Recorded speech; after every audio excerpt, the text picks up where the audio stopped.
Sometimes a movie can transport us with its wit, ingenuity, and brilliance. These are not those movies. I'm Dr. Nicholas Van Helsing, professor of proctology and other related tendencies. Welcome to WatchMojo.com, and today we're counting down our picks for the top 10 movies that are so bad they're good.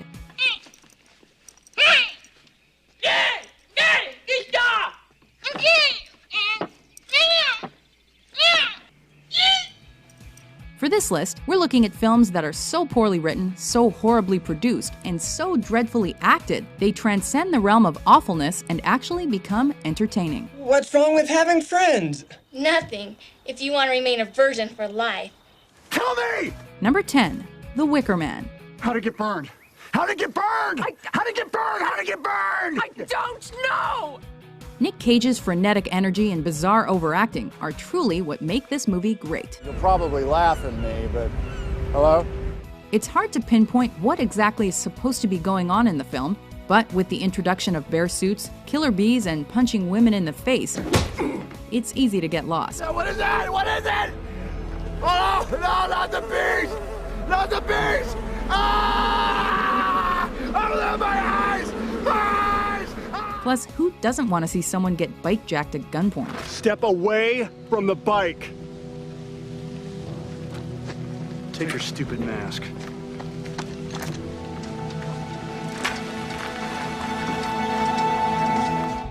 Number 9, Over the Top.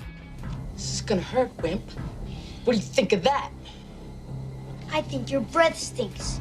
The title pretty much describes the movie. It would be formulaic if there were a formula for ridiculous displays of machismo. Reaching for the lonely one. What we love most about Over the Top is that there's so much gratuitous straining and bravado, in addition to a child driving a pickup truck and catching a flight with no issues. We do know that we'd like to attend an arm wrestling championship, though. It looks intense. Hey, shit! Oh, what a move by Bull Hurley! Number 8, Manos, The Hands of Fate.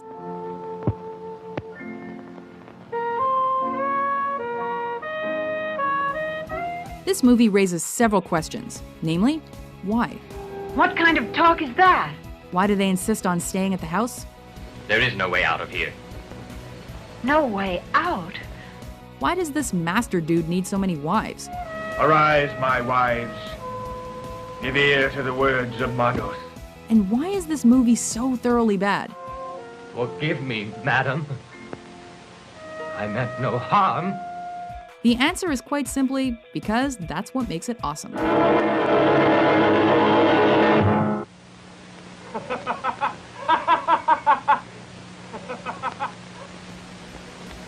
The abysmal acting, the confusing editing, the weirdo story, it all adds up to one perfect storm of ridiculousness.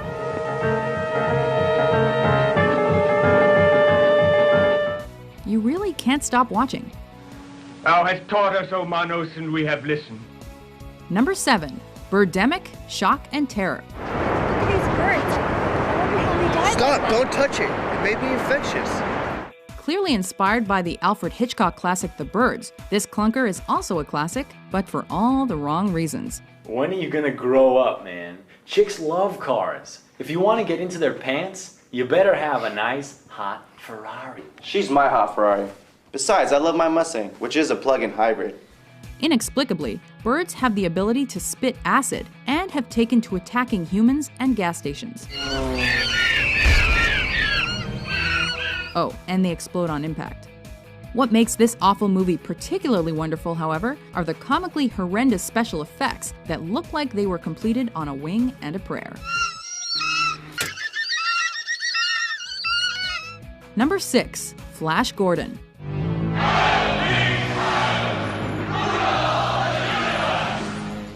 We love movies based on comics when they're done well. Are you crazy? Unfortunately not. We also love them when they're done so poorly they become everything we've been looking for. Bring me the boar worms. No! Not the ballworms! Flash Gordon is deliciously campy in a self-aware sort of way, with laughable lines and comical action sequences. Die!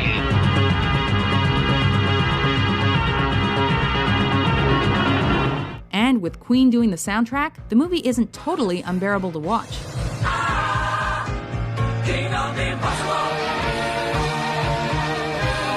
In fact, we kind of dig it.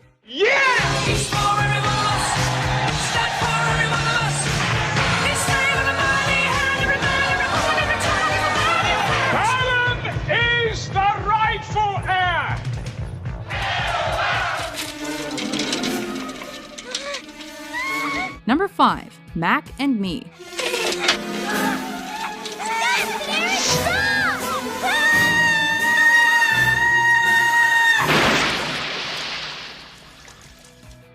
It's an unapologetic ripoff of 1982's E.T., and our only question is why they waited so long.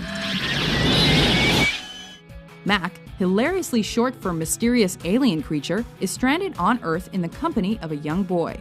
You can kind of guess that the authorities are going to get involved at some point, which they do. Don't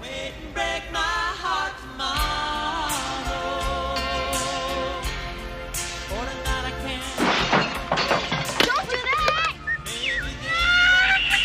It's okay, they won't hurt you, they won't hurt you! But honestly, it's just an extended excuse for a really weird McDonald's commercial. We see you, McDonald's, and we're loving it.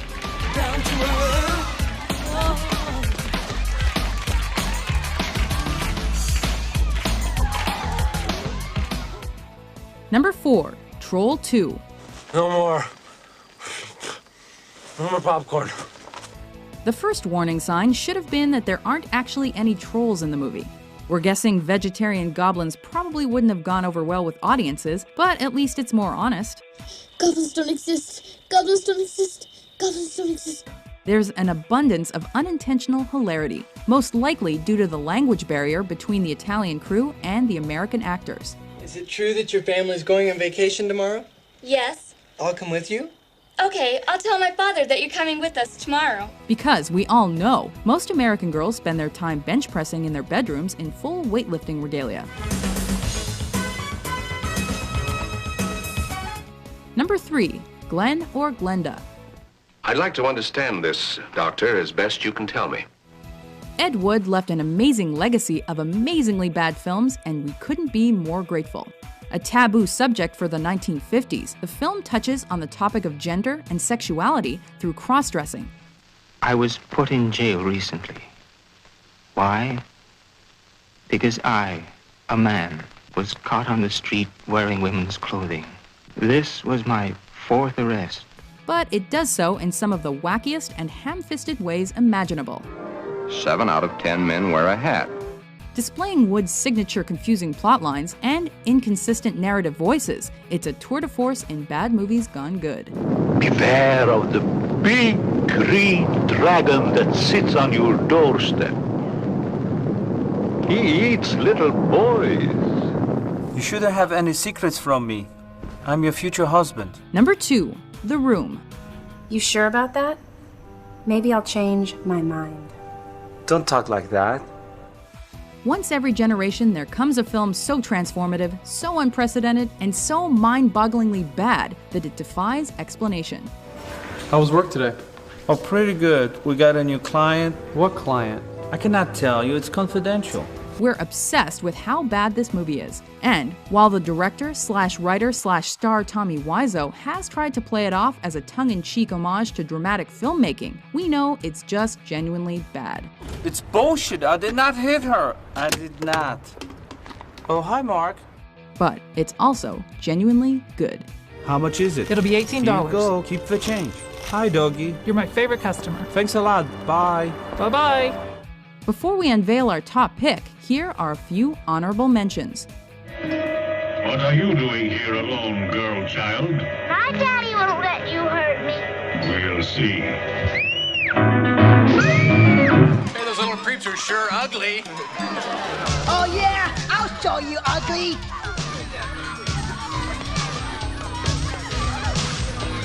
Hey,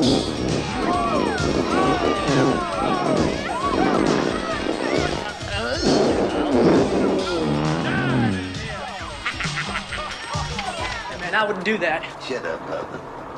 Shit.